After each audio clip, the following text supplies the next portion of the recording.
아줌마, 죽은 우리 엄마랑 똑같이 생겼어요. 뭐, 엄마? 시장 골목 설렁탕집 1년간 밥을 거부하던 재벌가 손녀가 처음으로 한 그릇을 비웠어요.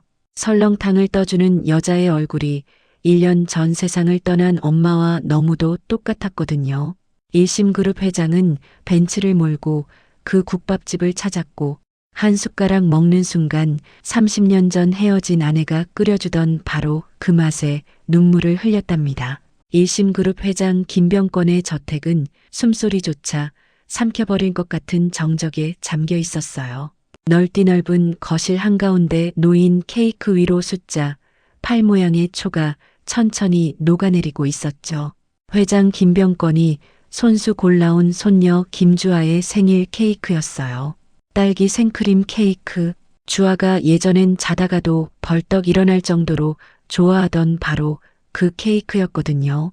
하지만 케이크의 주인인 주아는 2층 자기 방에서 끝내 나오지 않았답니다. 오늘은 주아의 8번째 생일이었어요. 동시에 엄마 아빠의 기일이기도 했죠. 김병권은 묵직한 발걸음으로 계단을 올라 손녀의 방문 앞에 섰어요. 문고리에 손을 올렸다가 이내 주먹으로 힘없이 문짝을 두드렸답니다. 주아야, 할아버지다. 문 좀 열어보렴. 대답이 없었어요. 케이크 사왔어. 네가 좋아하는 거. 한 입만 먹자. 응? 여전히 침묵뿐이었죠. 김병권은 문틈으로 귀를 바짝 갖다 댔어요. 희미하게 이불 속에서 흐느끼는 소리가 새어나왔거든요. 방 안에서 주아는 두꺼운 이불을 머리끝까지 뒤집어 쓴 채 웅크리고 있었답니다. 커튼을 꽁꽁 쳐서 한낮인데도 방 안은 칠흑처럼 어두웠어요. 어둠 속에서 아이의 눈만 벌겋게 부어올라 있었죠. 나 때문이야. 내 생일 케이크 사러 가다가 엄마 아빠가 죽은 거야. 주아는 이를 악물었어요. 배에서 꼬르륵 소리가 났지만 아이는 손가락 하나 까딱하지 않았답니다. 침대 옆 탁자에는 할아버지가 갖다 놓은 물컵이 그대로 있었어요. 물방울이 컵 표면에 맺혀 흘러내렸지만 주아는 거들떠보지도 않았죠. 물 한 모금 목구멍으로 넘기지 않았답니다. 스스로를 벌주듯 아이는 굶주림의 고통을 온몸으로 받아들이고 있었어요. 위장이 쥐어뜯는 듯한 통증이 밀려왔지만 주아는 오히려 그 고통이 마땅하다고 느꼈답니다. 밤이 깊어갔어요. 김병권은 손녀의 방문 앞 복도에 앉아 뜬 눈으로 지옥 같은 밤을 지새웠답니다. 새벽이 되자 방 안에서 끙끙 앓는 소리가 들려왔어요. 열이 오른 건지 악몽을 꾸는 건지 김병권의 주름진 손이 바들바들 떨렸죠. 다음 날 아침 주아는 퀭하게 꺼진 눈으로 방문을 열었어요. 다녀올게요. 그 한마디가 전부였답니다. 아이의 얼굴은 핏기 하나 없이 창백했고 입술은 바싹 말라 갈라져 있었어요. 학교에 도착한 주아는 수업 시간 내내 책상에 엎드려 있었답니다. 점심시간 종이 울려도 일어나지 않았어요. 아이들이 우르르 급식실로 몰려가는 동안 주아는 혼자 운동장 구석 차가운 철봉대 아래 주저앉았죠.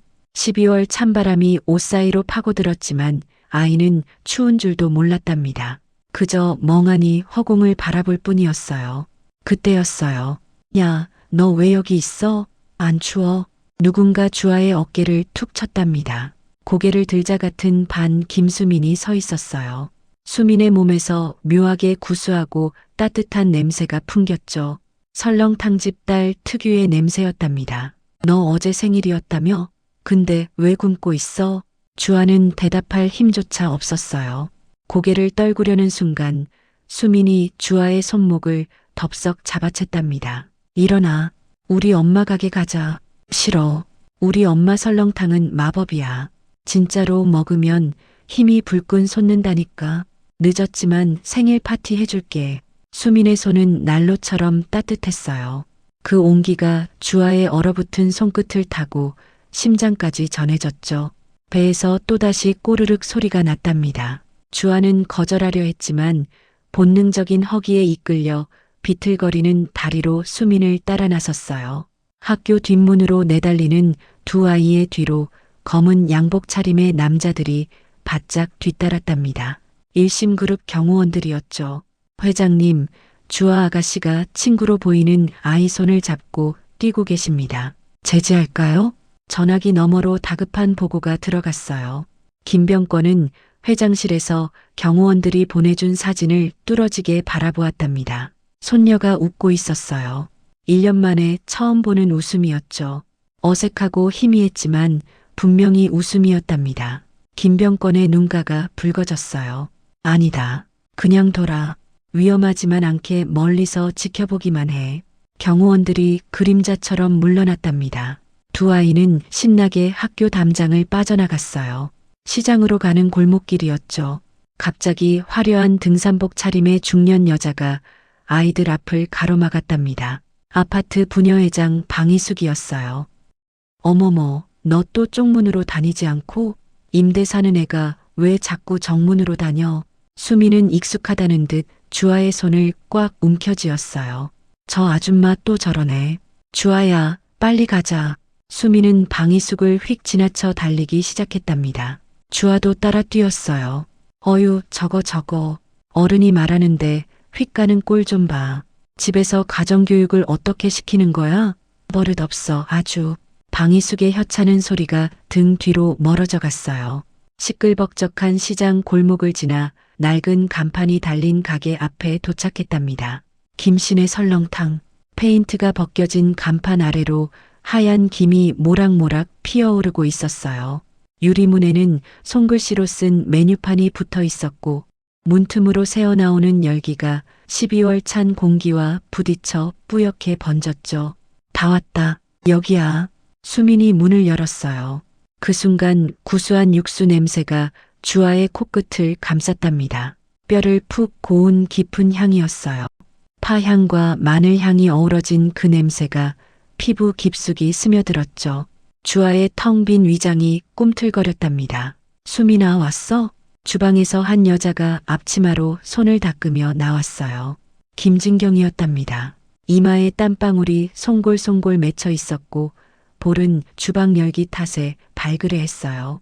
주아는 그 얼굴을 보자마자 심장이 발끝으로 툭 떨어지는 것 같았답니다. 엄마였어요. 아니, 엄마가 아니었죠. 하지만 눈매도 입꼬리도 사진 속 엄마와 소름 끼치게 닮아 있었거든요. 김진경은 주아의 앙상한 몸을 보고 눈이 휘둥그레졌답니다. 아이고, 너무 말랐네. 얼른 들어와서 밥 먹어, 아가. 김진경은 아무것도 묻지 않고 뜨끈한 설렁탕 한 그릇을 뚝딱 말아냈어요. 그러고는 숟가락을 들고 국물을 호호 불러 식힌 뒤 주아의 입가에 갖다 대 주었답니다. 얼마나 배가 고팠을까? 그 중얼거림이 주아의 귀에 꽂혔어요. 엄마가 하던 말투 그대로였거든요.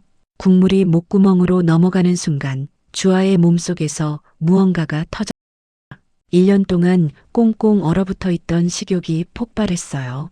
주아는 숟가락을 낚아채 허겁지겁 설렁탕을 퍼먹기 시작했답니다. 밥알이 턱 밑으로 흘러내려도 아랑곳하지 않았어요. 국물을 들이키고 고기를 씹고 또 국물을 마셨죠. 뜨거운 국물이 목을 타고 내려갔어요. 얼어붙었던 속이 녹아내리는 것 같았답니다. 동시에 참고 참았던 눈물이 뚝뚝 떨어졌어요. 밥알과 눈물이 뒤섞여 흘러내렸죠. 왜 우는지 주아 자신도 알 수 없었답니다. 그저 눈물이 멈추지 않았어요. 김진경은 주아의 앙상한 등을 천천히 쓰다듬어 주었어요. 천천히 먹어. 괜찮아. 다 괜찮아.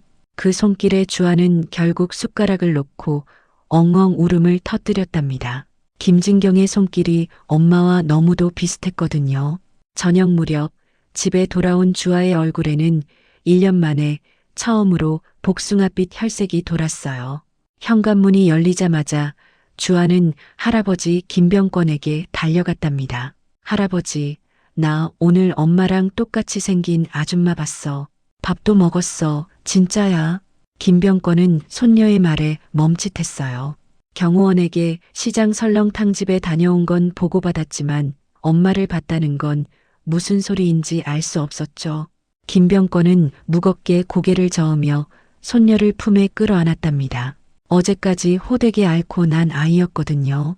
엄마에 대한 그리움이 사무쳐 헛것을 본 거라고 그렇게 믿었어요. 하지만 그날 주아가 내뱉은 그 한마디가 앞으로 김병권의 삶을 송두리째 뒤흔들 첫 신호였다는 걸 그는 아직 알지 못했답니다. 다음 날 아침 김병권은 자신의 눈을 의심했어요. 주아의 밥그릇이 싹 비워져 있었거든요. 밥알 하나 남지 않은 깨끗한 그릇이었죠. 김병권은 손녀의 볼을 쓰다듬었답니다. 어제까지만 해도 푹 꺼져 있던 볼에 살짝 탄력이 느껴졌어요. 한 번 만지고 두 번 만지고 세 번째 만질 때쯤 김병권의 눈가가 촉촉해졌답니다. 할아버지, 밥 먹었으니까 약속 지켜요. 주아가 또렷한 눈빛으로 할아버지를 올려다봤어요. 1년 만에 처음 보는 맑은 눈동자였죠. 그래, 뭐든 말해봐라. 김병권이 감격에 겨워 고개를 끄덕였답니다. 할아버지, 그냥 아무도 없이 놀고 싶어요. 딱 일주일만요. 김병권의 얼굴이 굳어졌어요. 1심그룹 후계자가 경우 없이 다닌다는 건 생각조차 하기 어려웠거든요. 하지만 1년 동안 아무것도 원하지 않던 아이가 처음으로 무언가를 원하고 있었답니다. 그것도 밥을 먹겠다는 조건까지 내걸면서요. 김병권이 한숨을 내쉬며 항복했어요. 딱 일주일이다. 대신 학교 앞까지는 기사 아저씨가 데려다 줄 거야. 주아의 얼굴에 환한 미소가 번졌답니다. 자유를 얻은 첫날, 방과 후 주아는 교문을 나서자마자 기다리고 있던 수민에게 달려갔어요. 두 아이는 신나게 손바닥을 마주쳤죠. 시장 골목으로 들어서자 떡볶이 냄새와 튀김기름 냄새가 뒤섞여 코끝을 간지렸답니다.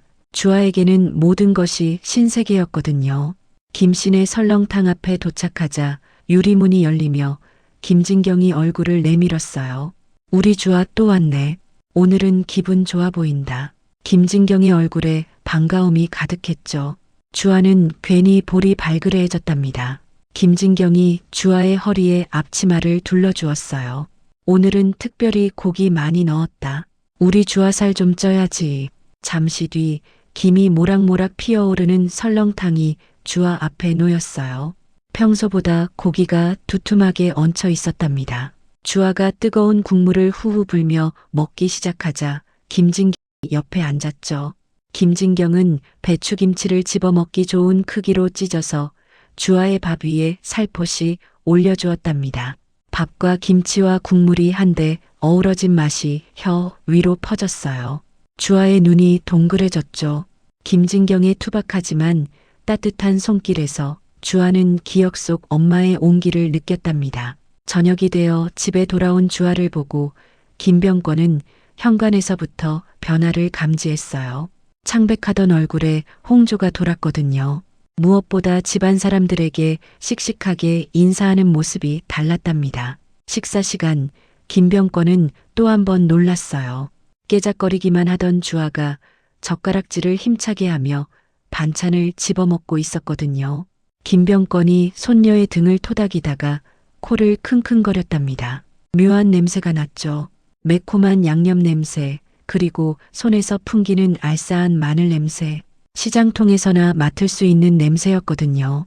주아의 볼에는 날이 갈수록 살이 올랐어요. 축 처져 있던 어깨도 펴졌고 웃음소리도 잦아졌답니다. 하지만 김병권의 의심과 불안은 점점 깊어져만 갔죠. 도대체 어디서 뭘 하고 다니는 걸까? 무엇이 손녀를 이렇게 바꿔놓은 걸까? 약속한 일주일의 마지막 날, 김병권은 결국 참지 못했어요. 비서실장 장비서를 호출했답니다. 당장 미행시켜. 주아가 어디서 뭐하고 다니는지, 같이 다닌다는 친구가 어떤 아이인지 알아와. 몇 시간 뒤 장비서가 난처한 표정으로 회장실 문을 열었죠. 회장님, 도련님께서 시장통 설렁탕집에 가십니다. 김병권의 눈썹이 꿈틀거렸어요. 설렁탕집이라고? 예, 그 집 사장 아들과 아주 절친한 사이 같습니다. 같은 반 친구라고 하더군요. 김병권은 턱을 괴고 곰곰이 생각에 잠겼답니다. 그 허름한 설렁탕집이 1년 동안 밥을 거부하던 손녀의 입맛을 사로잡았다니 보통 솜씨가 아니었거든요. 그 친구라는 녀석 궁금하구만. 김병권이 중얼거렸어요. 그리고 천천히 입을 열었죠. 내일 집으로 한번 초대하라고 해라. 며칠 뒤 주말 늘 조용하기만 하던 일심그룹 저택에 깔깔대는 웃음소리가 울려 퍼졌답니다.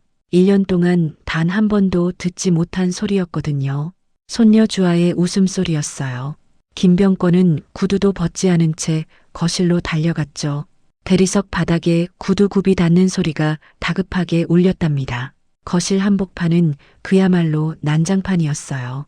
수백만 원짜리 장난감 로봇들이 어지럽게 널려 있고 레고 블록이 카펫 위에 흩어져 있었죠.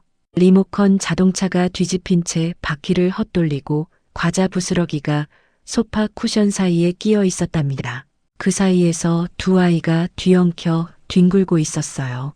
웃고 소리 지르고 장난치며 깔깔거리는 모습. 1년 동안 정적만 감돌던 이 저택에서 처음 보는 광경이었죠. 주아야. 김병권이 부르자 똑같은 단발머리를 한 아이 2명이 동시에 고개를 휙 돌렸답니다. 그 순간 김병권은 뒷목을 잡고 비틀거렸어요. 등에서 식은땀이 주르륵 흘러내렸죠. 심장이 두세 박자 빨리 뛰었답니다. 왼쪽은 손녀 주아가 분명했어요. 그런데 오른쪽 아이는 도대체 누구란 말인가요? 마치 거울을 갖다 댄 듯 주아와 이목구비가 소름 끼치게 닮아 있었거든요. 차이점이 있다면 주아는 뽀얀 온실 속 화초 같은데 오른쪽 아이는 햇볕에 그을린 구릿빛 피부에 눈동자가 밤처럼 반짝이는 야생화 같다는 것뿐이었죠. 무릎에는 넘어진 흔적인 듯 반창고가 덕지덕지 붙어 있었지만 그 눈빛만은 형형하게 살아 있었답니다. 낯선 아이가 벌떡 일어나더니 허리를 90도로 꺾어 배꼽 인사를 했어요. 안녕하세요. 주아 친구 김수민입니다. 거실이 쟁렁쟁렁 울리는 우렁찬 목소리였죠. 당돌한 기세에 김병권은 입이 다물어지지 않았답니다. 할아버지, 수민이가 로봇 고쳐줬어. 작년에 고장나서 버리려던 거 있잖아. 수민이는 천재야. 주아가 신이 나서 자랑했어요. 김병권의 눈이 커졌죠. 전문 수리기사도 부품이 없어 못 고친다던 그 로봇이었거든요. 잠시 후 가정부가 은쟁반에 케이크와 과일을 정갈하게 담아냈답니다.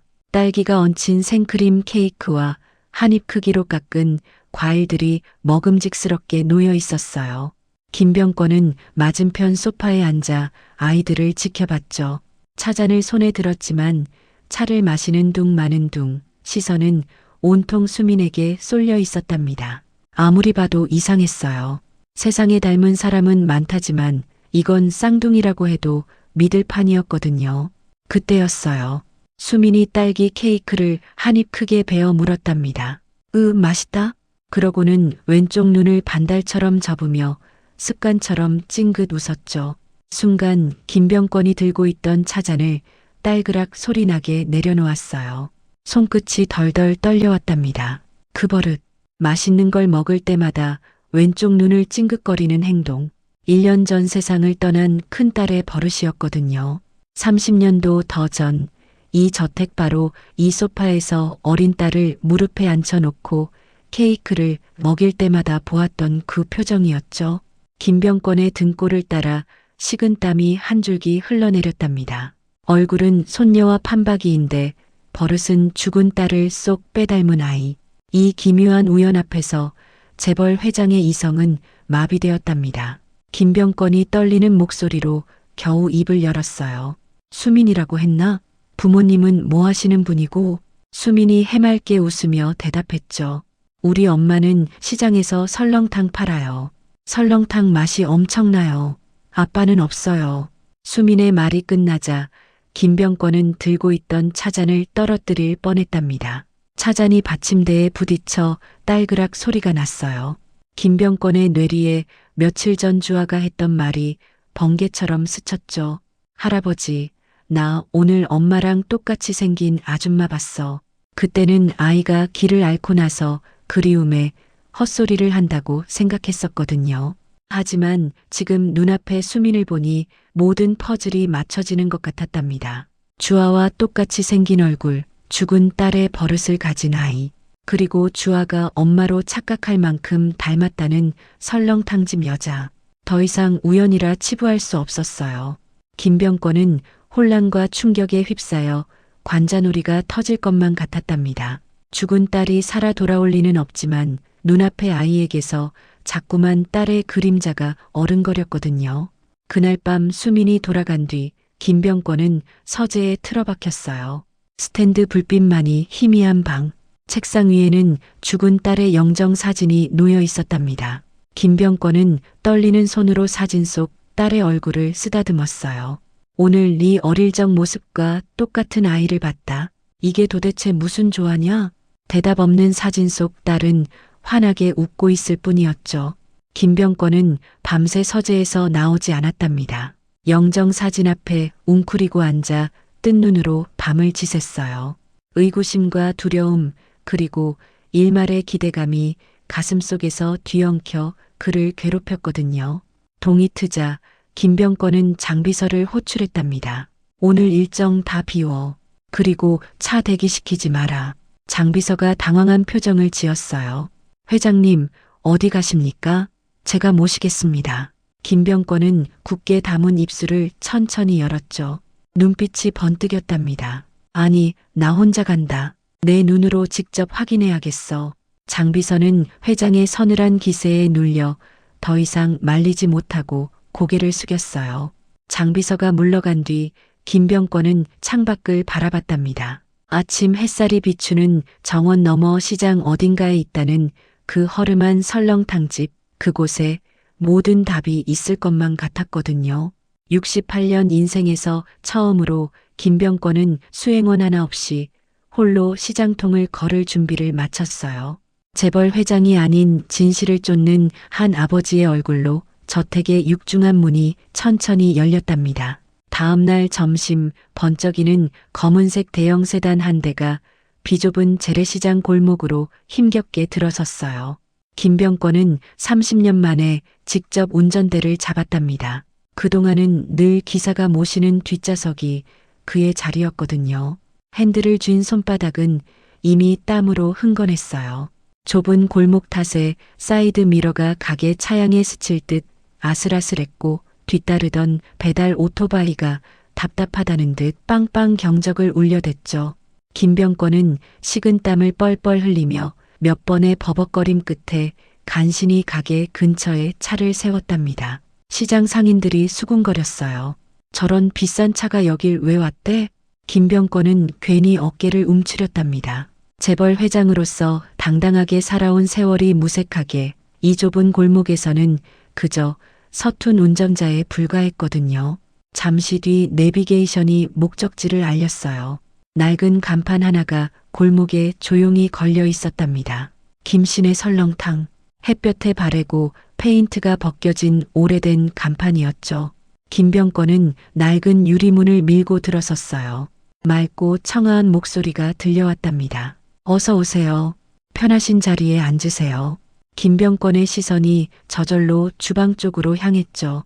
김이 모락모락 나는 커다란 육수통 앞에서 한 여자가 땀을 닦으며 고개를 들었어요. 이마에 잔땀이 송골송골 맺혀 있었고 볼은 주방 열기 탓에 발그레했답니다. 앞치마를 두르고 국자를 든 여주인 김진경이었어요. 그 순간 김병권은 숨이 턱 막히며 그 자리에 얼어붙었답니다. 심장이 멈추는 것 같았어요.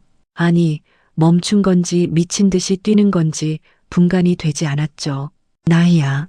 낮은 신음이 입술 사이로 새어나왔지만 끓어오르는 뚝배기 소리에 묻혀 흩어졌답니다. 자신이 가난했던 시절 그토록 사랑했던 전처 나이. 그녀의 젊은 시절과 판박이었거든요. 국물에 젖은 앞치마, 이마에 붙은 잔머리 한 올까지도 옛 기억과 겹쳐 보였어요. 30년 전 단칸방에서 함께 살던 그 시절의 나이가 눈앞에 서 있는 것 같았답니다. 김진경은 선글라스를 낀 노신사가 문 앞에 서서 빤히 쳐다보자 의아한 표정을 지었어요. 하지만 전혀 알아보지 못한 채 행주로 식탁을 닦아주었죠. 추우시죠? 안쪽으로 들어오세요. 안쪽이 더 따뜻해요. 자연스럽게 자리를 권하는 목소리. 그 다정한 말투마저 옛 아내를 쏙 빼닮았답니다. 김병권은 도망치고 싶은 마음을 억누르며 구석 자리에 앉았어요. 잠시 후 투박한 뚝배기에 담긴 설렁탕이 나왔죠.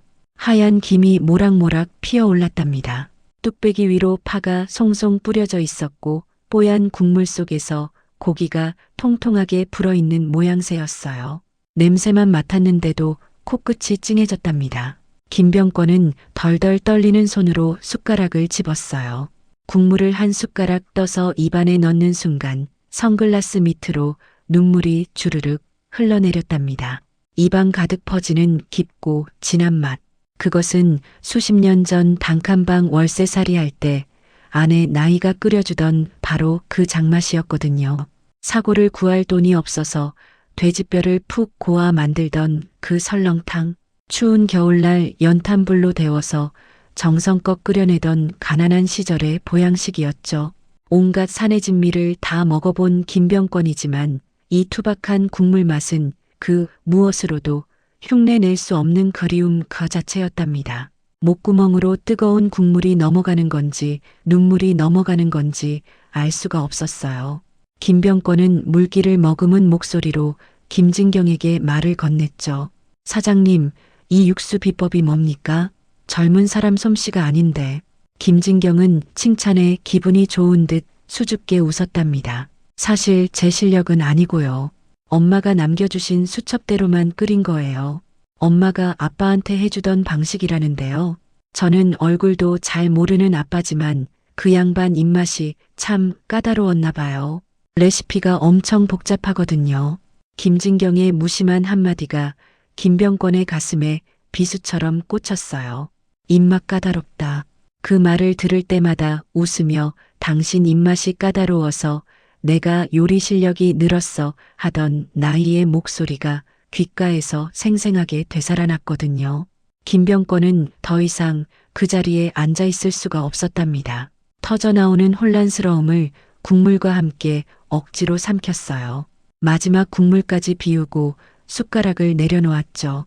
설렁탕 값을 식탁에 올려두고 도망치듯 가게를 빠져나갔답니다. 5만 원짜리 지폐 몇 장이 구겨진 채 식탁 위에 놓였어요. 차에 올라탄 김병권은 문을 닫고 핸들에 얼굴을 묻었답니다. 거친 숨이 터져 나왔어요. 어깨가 들썩였죠. 눈물이 볼을 타고 흘러내려 양복 재킷에 떨어졌답니다. 돌아오는 차 안에서 김병권은 깊숙이 좌석에 몸을 묻고 눈을 감았어요. 입안에 남은 그 뜨겁고 구수한 국물 맛이 30년 전을 강제로 끌어올렸답니다. 잊으려 할수록 더욱 선명해지는 평생 동안 가슴 깊숙이 묻어두려 했던 기억이었거든요. 젊은 나이의 절규가 귓가를 파고들자 김병권의 심장이 서늘해졌어요. 성공, 야망, 핑계대지 마. 당신은 그냥 우리보다 일이 더 중요한 사람이잖아. 그 시절 김병권은 정말로 일이 전부였죠. 두 살배기 딸이 고열로 끙끙대던 날조차 접대 자리를 지켰던 사내였답니다. 술잔을 비즈니스를 논하던 바로 그 시간 아내는 어린 딸을 업고 밤새 응급실을 헤매고 있었거든요. 결국 나이는 끝내 이혼 서류와 결혼 반지를 식탁에 올려두었어요. 김병권은 젊은 객기와 자존심 때문에 끝까지 아내를 잡지 않았답니다. 딸은 두고 가. 그러면 이혼해주지. 그 잔인한 말 한마디가 끝내 나이를 쫓아냈죠. 그녀는 빈손으로 쫓겨나듯 떠나야 했답니다. 울부짖으며 끌려나가던 나이의 마지막 뒷모습. 그것이 김병권이 기억하는 아내의 마지막이었거든요. 김병권은 가는 눈이로 흐르는 눈물을 닦아내며 주먹으로 허벅지를 내리쳤어요. 그때 내가 붙잡았어야 했는데 내 썩어빠진 자존심이 우리 가족을 찢어놓았어. 저택에 도착한 김병권은 서재로 직행했답니다. 문을 닫자마자 장비서를 호출했어요. 장비서, 지금 당장 사람을 붙여. 아주 은밀하게 움직여야 해. 김병권의 목소리가 낮게 가라앉았죠. 아까 내가 다녀온 그 설렁탕집 여주인, 그 사람 정보가 필요해. 머리카락이든 쓰다 버린 종이컵이든 상관없어. 유전자 검사 보낼 물품 하나라도 가져와. 그림자처럼 움직여. 그 아이가 눈치채면 난 평생 그 아이를 볼 면목이 없다. 그날 밤 김씨네 설렁탕 가게 뒷골목이었어요. 장비서가 고용한 사람이 어둠 속에 몸을 숨기고 있었답니다. 잠시 후 가게 뒷문이 열리고 김진경이 쓰레기 봉투를 들고 나왔죠.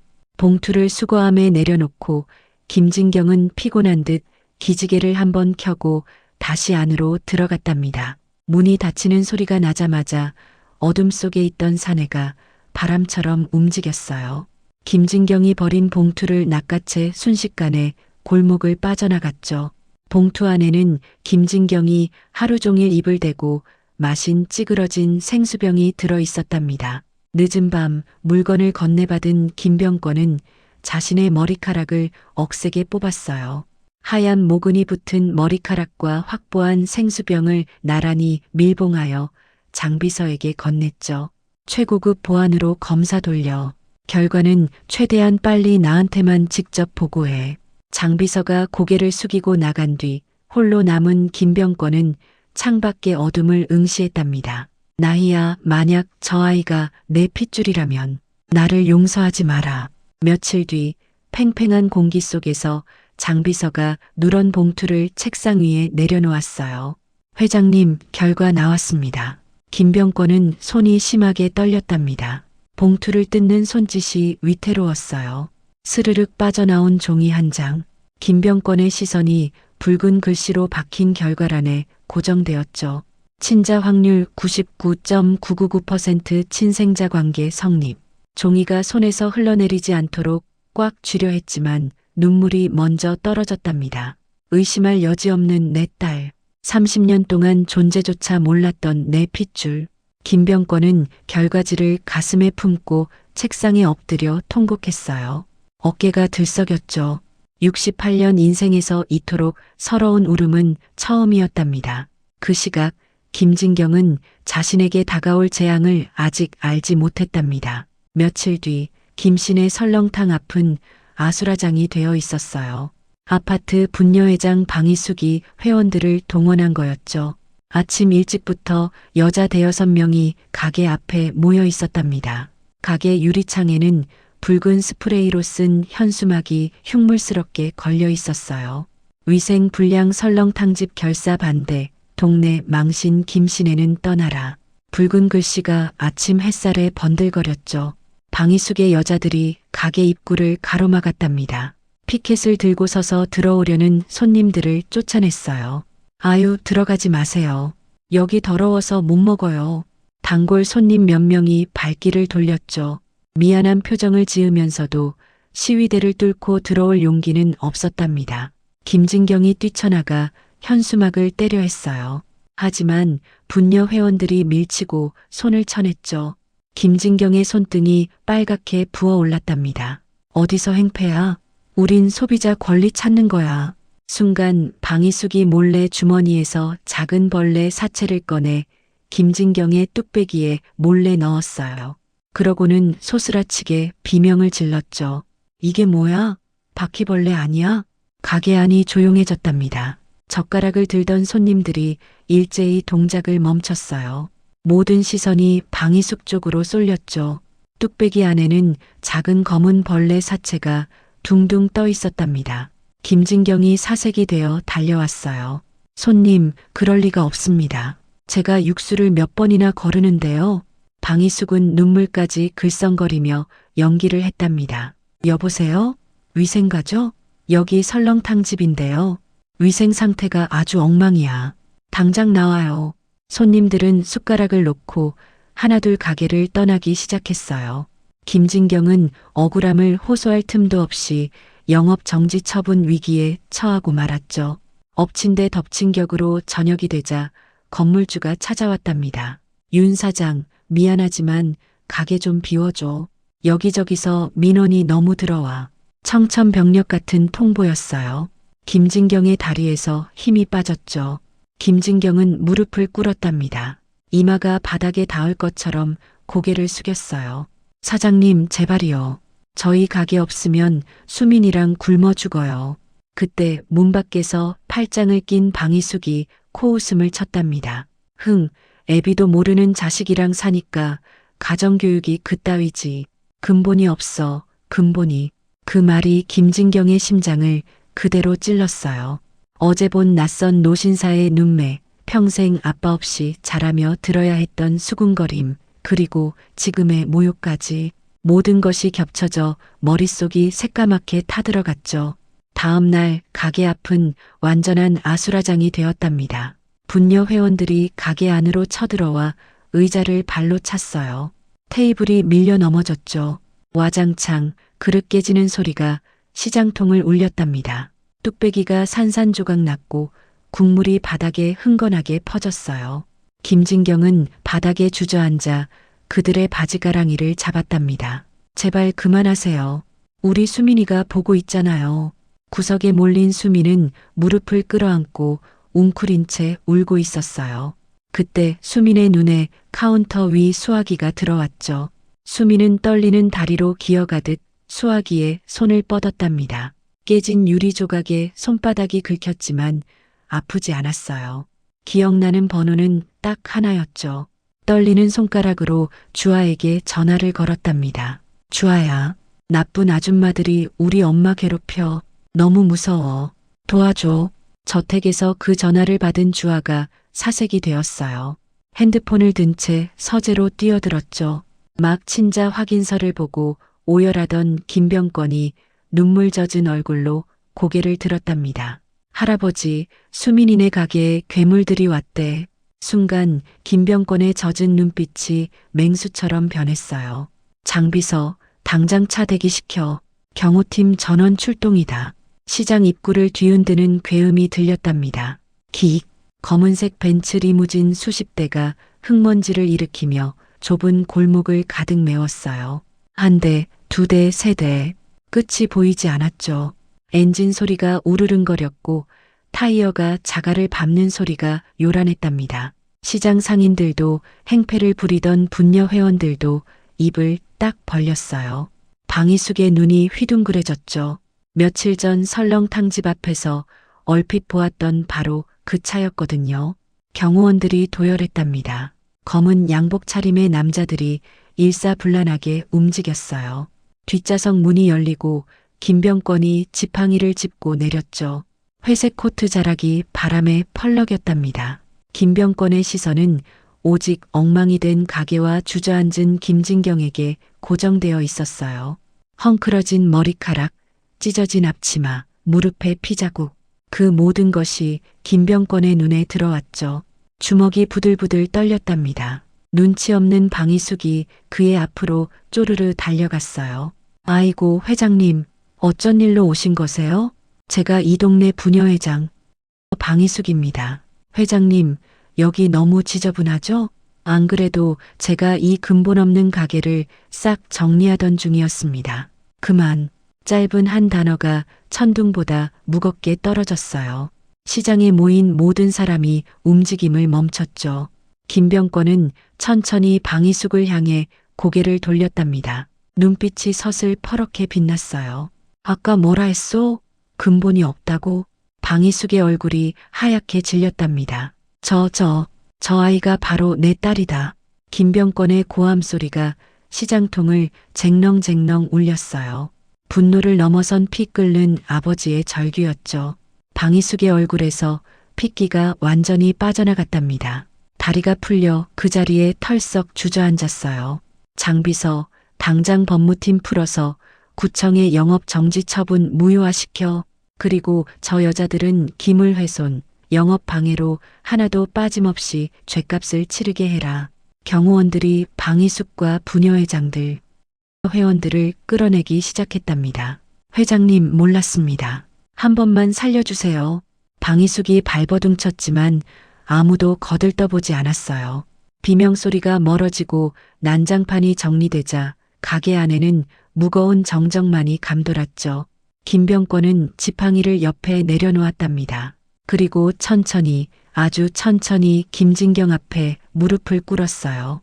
수백만 원짜리 맞춤 양복 바지가 국물과 오물로 얼룩진 바닥에 닿았지만 김병권은 아랑곳하지 않았죠. 김병권이 김진경의 거친 손을 덥석 잡았답니다. 진경아, 미안하다. 아비가 너무 늦게 왔다. 김병권의 주름진 눈에서 참았던 눈물이 봇물 터지듯 쏟아졌어요. 하지만 김진경은 차갑게 손을 뿌리쳤답니다. 오지 마세요. 이제 와서 무슨 아버지예요? 김진경의 목소리가 얼음장처럼 차가웠어요. 손이 부들부들 떨렸죠. 30년 동안 어디 계셨어요? 엄마가 혼자 배를 움켜쥐고 골목에서 쓰러져도 내가 학교에서 애비 없는 자식이라고 손가락질 받아도 어디 계셨냐고요. 김진경의 눈에서 뜨거운 눈물이 주르륵 흘러내렸답니다. 엄마는 당신이 돌아올까봐 이 사진 하나를 평생 품고 살았어요. 난방도 안 되는 방에서 피토하며 죽는 순간까지도요. 김진경이 앞치마 주머니에서 낡은 가죽 지갑을 꺼냈어요. 지갑 안에는 흑백 사진 한 장이 꽂혀 있었죠. 사진 속에는 젊은 김병권이 환하게 웃고 있었답니다. 김병권은 사진을 보자마자 온몸이 굳어버렸어요. 엄마는 바보예요. 우릴 버리고 딴 여자한테 간 남자가 뭐가 좋다고 이 사진을 평생 품고 살았어요. 김병권이 다급히 손을 내밀었죠. 진경아, 아니야. 그게 아니다. 내가 뭐라 설명해야 할지 변명 듣고 싶지 않습니다. 김진경이 손을 뿌리치려는 순간 김병권이 코트 주머니에서 구겨진 서류 봉투를 꺼내 김진경의 손에 쥐어주었답니다. 이것 좀 봐라. 제발. 김진경이 떨리는 손으로 봉투를 열었어요. 친자 확률 99.999% 친생자 관계 성립. 김진경의 눈이 커졌죠.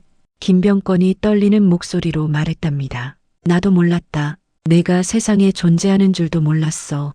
네 엄마는 나를 너무 사랑해서 짐이 될까봐 평생 숨어 지낸 거야. 김병권이 계산대 서랍을 가리켰어요. 혹시 네 엄마가 남긴 게 있다면 보여줄 수 있겠니? 일기장이나 편지 같은 거. 김진경은 떨리는 손으로 서랍 깊숙한 곳에서 낡은 노트 한 권을 꺼냈답니다. 표지가 해지고 모서리가 다른 엄마 나이의 일기장이었어요. 김병권이 떨리는 손으로 일기장을 펼쳤죠. 누렇게 바랜 종이 위에 아내의 글씨가 적혀 있었답니다. 눈물에 번져 잉크가 흐릿해진 자국들이 보였어요. 1994년 3월 20일. 오늘 신문에서 당신 재혼 소식을 봤어요. 가슴이 찢어지지만 당신 앞길 막지 않으려 해요. 내가 해줄 수 있는 건 사라져주는 것뿐. 진경이랑 먼 발치서라도 당신 행복 빌게요. 김병권은 일기장을 든 채 바닥을 쳤답니다. 나이야, 그건 오보였어. 헛소문이었다고. 통곡이 터져나왔어요. 김진경도 일기장을 보며 눈물을 흘렸죠. 엄마는 왜 혼자 이 고통을 짊어지고 산 거예요? 김병권이 김진경의 손을 꼭 잡았답니다. 내 평생의 죄야. 네 엄마를 믿지 못하고 자존심에 붙잡지 못한 게 내 죄고 내가 존재하는 줄도 모르고 살아온 게 내 죄다. 용서해달란 말도 못하겠다. 그냥 진짜 미안하다. 김진경은 김병권의 눈물 젖은 손과 그 뒤에 서 있는 수민과 주아를 번갈아 보았어요. 두 아이가 손을 꼭 잡고 서 있었죠. 수민의 눈에도 주아의 눈에도 눈물이 그렁그렁 고여 있었답니다. 평생을 사무치게 원망했지만 그만큼 사무치게 보고 싶었던 아버지. 엄마가 죽는 순간까지 품고 있던 사진 속 그 얼굴이 지금 자신 앞에서 울고 있었거든요. 그리고 그 옆에는 이제 혼자가 아니라고 손 잡아주는 딸 수민과 주아가 있었어요. 김진경의 입술이 파르르 떨렸답니다. 가슴 깊은 곳에서 무언가가 터져 올라왔어요. 마침내 억눌러왔던 울음이 터졌죠. 아버지.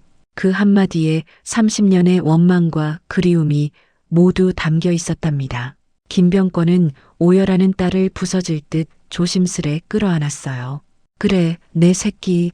혼자 고생 많았다. 30년의 세월을 건너 비로소 아버지와 딸이 만났답니다. 엉망이 된 설렁탕집 한가운데서 두 사람의 울음소리가 하나로 섞여 흘렀죠. 그 옆에서 수민과 주아도 눈물을 훔쳤답니다. 그로부터 몇 달 뒤 김진경은 엄마 나이가 남긴 설렁탕 레시피로 일심그룹 신제품을 대성공시켰어요. 홈쇼핑 생방송 30분 만에 전량 매진되는 기염을 토했죠. 낙하산이라는 꼬리표가 실력파로 바뀌는 짜릿한 순간이었답니다. 다시 돌아온 12월 12일, 1년 전 오늘 주아는 밥을 먹지 못해 쓰러질 뻔했고 저택은 정적 강산이었어요. 하지만 올해는 달랐답니다. 슬픔 대신 웃음이, 침묵 대신 떠들썩한 소리가 저택을 가득 채웠죠. 정원에서는 똑같은 옷을 입은 주아와 수민이 축구공을 차며 티격태격했어요. 야, 내가 생일 2달 빠르잖아. 내가 언니라니까. 웃기시네. 키는 내가 더 크거든. 내가 언니야. 그 모습을 보며 그릴 앞에서 고기를 굽던 김병권과 김진경이 마주 보았답니다. 동시에 웃음이 터졌어요. 김진경이 서툰 솜씨로 고기를 뒤집는 아버지를 보았죠. 찬바람에 김병권의 손등이 붉게 얼어 있었답니다. 아버지, 장갑 좀 끼세요. 손 다 트겠어요. 김진경이 준비해온 털장갑을 건네며 김병권의 붉어진 손을 감쌌어요. 김병권의 눈가가 촉촉해졌죠. 그래, 내 딸이 끼라면 껴야지. 고맙다, 정말 고맙다. 혹독했던 겨울 끝에 마침내 그들의 식탁에는 사계절 내내 녹지 않을 봄이 찾아왔답니다. 설렁탕 한 그릇에서 시작된 기적. 이제 이 가족의 앞날에는 식지 않는 따뜻한 설렁탕 같은 행복만이 가득할 거예요. 오늘 이야기가 여러분의 마음에 작은 용기를 심어드렸기를 바라요. 혹시 비슷한 경험이 있으시거나 하고 싶은 말씀이 있으시면 댓글로 들려주세요. 다음 이야기에서 또 만나요. 구독과 좋아요는 더 좋은 이야기를 전해드리는 큰 힘이 됩니다. 감사합니다. 행복한 하루 보내세요.